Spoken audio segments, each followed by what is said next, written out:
Good eve. Ayan, para sa mga newbie, ayan, para sa tutorial po ito mga sir. Para sa mga newbie na nalilito sila kung bakit daw sumisingaw dito banda yung hangin. Ayan, so madali lang po itong palitan ng o-ring mga sir, yung ilalim nito.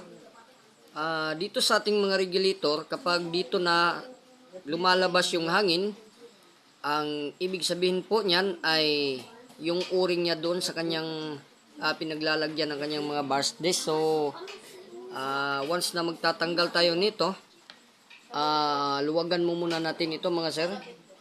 Ayan, luluwagan lang natin yan. Ayan, tatanggalin natin yung kanyang maliliit na bolt pansamantala. And then, sa kabila din, tatanggalin lang natin to. Ayan. At, iikutin lang natin to mga sir. Ayan. Iniikot natin yan. Ayan. Ayan, ganyan lang po. Tapos, yung, ito na yung burst disc niya.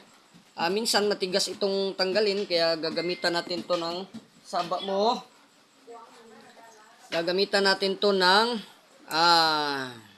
plies. O kaya kahit ano-ano na. Basta nakakapag ano lang siya. Ayan. Para matanggal natin. Ayan. Sa ating pinaglalagyan ng burst disc mga sir, nandito yon dalawang o-ring. Isang o-ring dito at isang o-ring dito. Titignan nyo yan ng maayos kung saan dyan ang medyo o-ring na nababakbak na mga sir. Pasensya na kayo sa kuko ko at galing pa tayo sa pagre-repair ng maraming airgun na nakatambak. Ayan. So, ganyan lang po mga sir. Ayan, may dalawang o-ring lang yan dito. Sa mga o-ring naman na nabibili natin on Shopee at Lazada, meron tayong mga ganito, merong kulay green, merong kulay itim nito. Nandito po lahat yung mga o-ring na kailangan natin para dito mga sir. Nandito po. Ayan. Nandito po yung o-ring niya dito, at saka yung o-ring niya dito. Ito. Ayan. So, yun lang po. Para sa mga newbie po. Tapos, ang pagkakabalik niyan, tignan nyo lang yung butas sa ilalim. Ayan. Kung ang butas niya ay malaki, dito yan. Ito yan. Ayan. Ito yung inuuna natin. Paloob. Ayan. Papaloob yan, sir. Mga sir, ayan. Bago natin siya idudugtong dito ulit. At, ayan.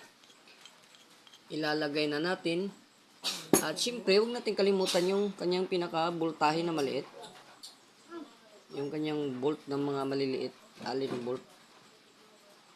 Ayan. Huwag natin kalilimutan to mga sir. No? Para ma-secure natin siya ulit yung ano niya. Yung ano yung dating ayos niya at ang pagkakabalik sa kanyang mismong pinaglalagyan. Ayan. So, ayan. And then, huwag nyo rin kalimutang lagyan ng o-ring to dito bago nyo ibabalik sa mismong receiver ninyo. So, hanggang doon lang. At para sa mga newbie lang po ito. Okay. Thank you. Maraming salamat.